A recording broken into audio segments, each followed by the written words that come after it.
FIFA world कपको हिस्ट्रीमा एउटा यस्तो गोल भयो र एकैछिनमा गायब पनि भयो जुन आजसम्मकै कन्ट्रोभर्सियल गोल बन्न पुग्यो। 21 जुन 1982 वर्ल्ड कपको ग्रुप स्टेज अन्तर्गतको म्याचमा फ्रान्स र कुवेत भिड्दै थिए।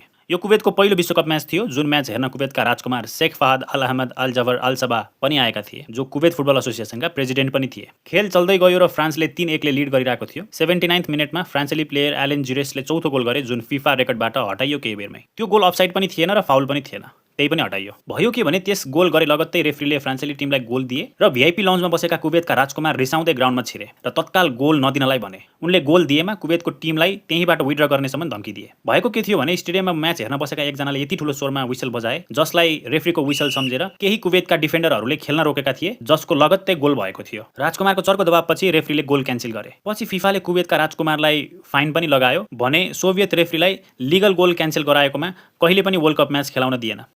यस्तै अमेजिङ फ्याक्ट्स र कुराहरू जान्नको लागि मलाई फलो गर्नुहोस्।